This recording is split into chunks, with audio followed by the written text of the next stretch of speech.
Tomar decisões no escuro pode trazer algumas consequências lamentáveis. Tempos atrás, antes da eletricidade, um velho agricultor criticou um jovem empregado por ele carregar um lampião cada vez que ele ia chamar a sua namorada. Ora, ele exclamou, quando eu cortejava, eu nunca carregava uma dessas coisas. Eu sempre ia no escuro. Sim, o empregado disse, ironicamente, e olha o que você conseguiu.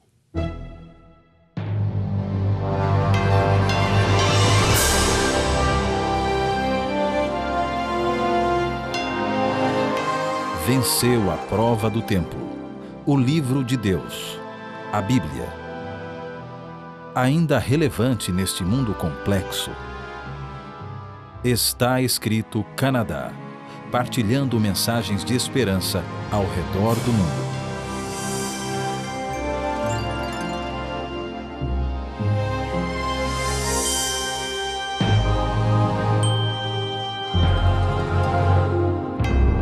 Nos primeiros anos da ferrovia, a cada travessia principal havia um guarda que fazia um sinal com uma lanterna avisando que um trem estava chegando. Uma noite, um guarda de trânsito adormeceu em sua guarita, mas acordou e saiu correndo com a sua lanterna segundos antes que o trem chegasse. Houve um acidente terrível. No inquérito, ele foi questionado. Você estava presente no seu trabalho? Você tinha uma lanterna? O guarda de trânsito foi exonerado de qualquer culpa. Mais tarde ele disse, ninguém me perguntou se a lanterna estava acesa ou não. O sódio é um alimento extremamente ativo, encontrado apenas em forma combinada e que sempre se liga ao outro elemento. O cloro, por outro lado, é um gás venenoso. Quando sódio e cloro são combinados, o resultado é cloreto de sódio, sal de mesa comum, a substância que utilizamos para preservar os alimentos e destacar seu sabor. Jesus disse em Mateus capítulo 5, começando no verso 14, vocês são a luz do mundo.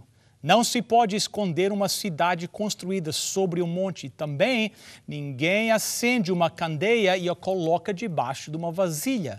Ao contrário, colocam-a no lugar apropriado e assim ilumina a todos os que estão na casa. Assim brilha a luz de vocês diante dos homens, para que vejam as suas boas obras e glorifiquem ao Pai de vocês que está no céu.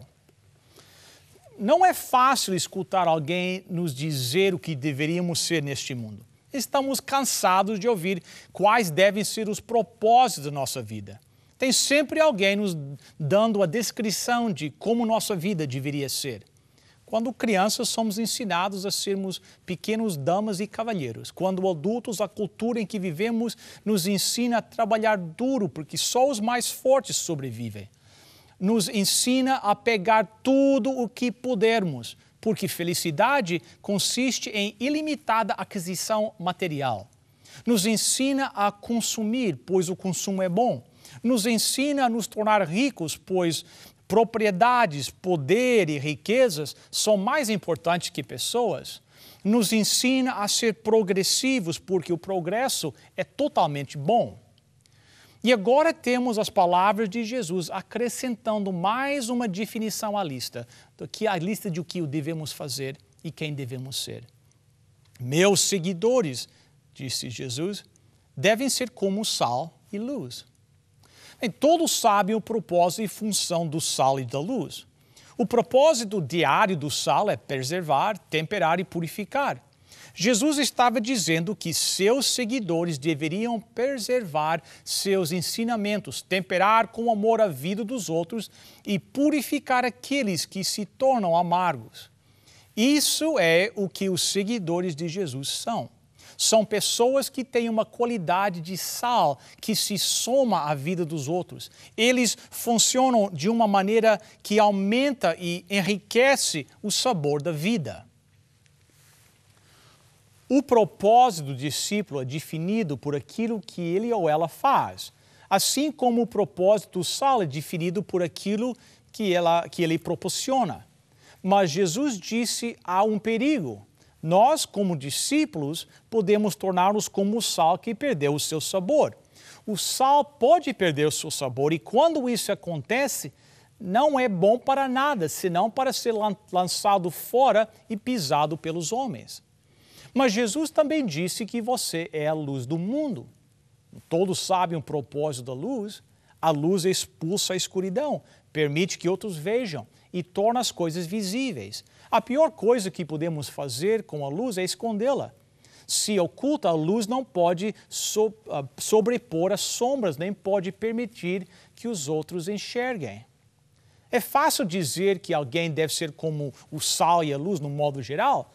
Ninguém se importa em acrescentar isso na lista de o que devemos ser e fazer. Mas como nós, como indivíduos, deveríamos viver se entendêssemos que precisamos ser o sal e a luz no dia a dia? O que significa ser sal da terra e a luz do mundo quando estamos tentando decidir aonde educar os nossos filhos?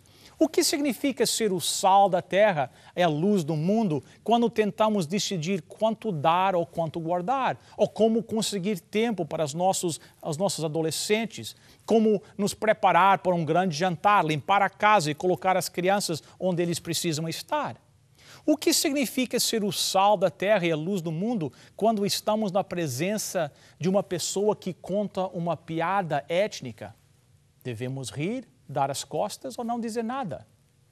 Dr. James Stewart, um pregador inglês, certa vez disse: a maior ameaça para o cristianismo não é o comunismo, não é o teísmo, não é o materialismo, não é o humanismo.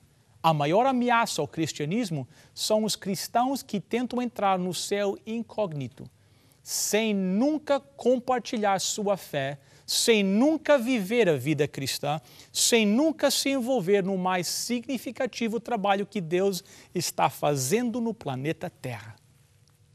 Esta é a questão. Pense sobre a multidão a quem Jesus estava falando.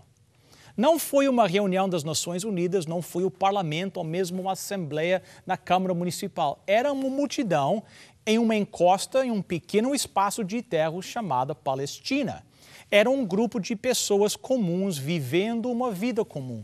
Eles estavam sob ocupação, eles não poderiam fazer suas próprias leis, não poderiam planejar seu próprio futuro, não poderiam determinar seus próprios destinos, mas Jesus disse-lhes: vocês são o sal da terra, vocês são a luz do mundo. Nós somos o sal e a luz. Mas o que isso quer dizer?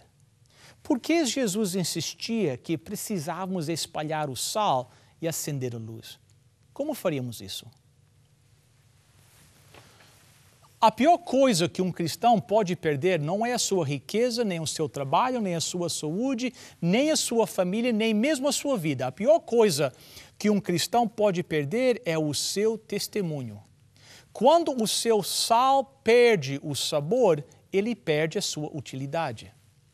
Quando isso acontece, Jesus prossegue e diz: não é bom para nada, senão para ser lançado fora e pisado pelos homens. A única coisa que pode contaminar o sal da nossa vida é a sujeira do mundanismo. Sempre que sal, que era trazido do Mar Morto, estava contaminado com outros minerais, isso fazia com que ele ficasse sem gosto. O sal tornava-se inútil. Você não poderia jogá-lo em jardim ou em campo porque iria matar o que foi plantado. Então, ao invés disso, seria jogado nas estradas onde as pessoas poderiam apenas andar sobre ele. Jesus disse: vós sois o sal da terra. O sal é inútil se ele nunca entra em contato com os alimentos. Pode parecer bom no chocalho, mas se ele permanece no chocalho é inútil. Veja, a igreja é o chocalho, a terra é a escola, o negócio e o bairro. Precisamos tirar o sal do chocalho e jogar sobre a terra, onde ele pode fazer algo de bom.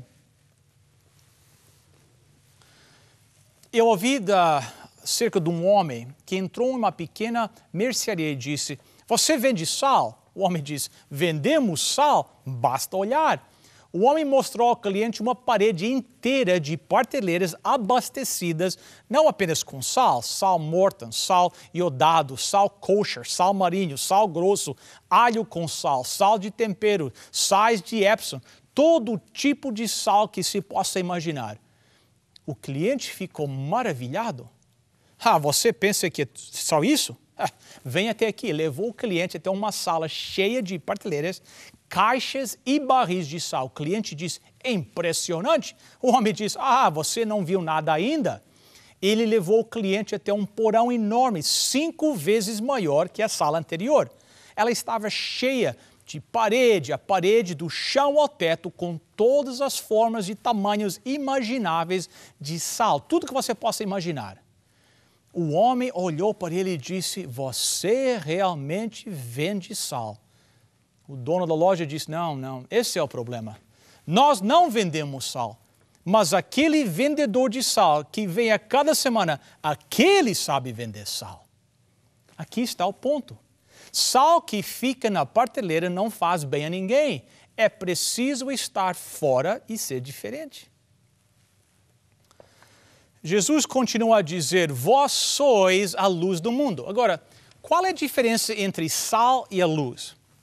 O sal diz respeito ao nosso caráter, a luz refere-se à nossa conduta. O sal tem a ver com o que somos, a luz tem a ver com o que fazemos. Sabemos o que a luz faz, ela dissipa as trevas e ela atrai. Se você está em um lugar escuro, com apenas uma luz, todos os olhos vão focar a luz. Luz é o que guia os marinheiros através dos mares. Eles determinam uma direção, muitas vezes, pelas estrelas que estão anos-luz de distância. O brilho de um farol no horizonte dá a direção e atrai a atenção. Deveria ser óbvio, mas o motivo pelo qual Jesus ordena que nós iremos brilhar como a luz é porque este mundo está na escuridão total. Várias vezes na Bíblia somos ordenados a brilhar como a luz no mundo escuro. 2 Coríntios 4, verso 6 diz, das trevas resplandeça a luz. Ele mesmo brilhou em nossos corações para a iluminação do conhecimento da glória de Deus na face de Cristo. Efésios 5:8 diz, porque outrora vocês eram trevas, mas agora são luz no Senhor. Vivam como filhos da luz.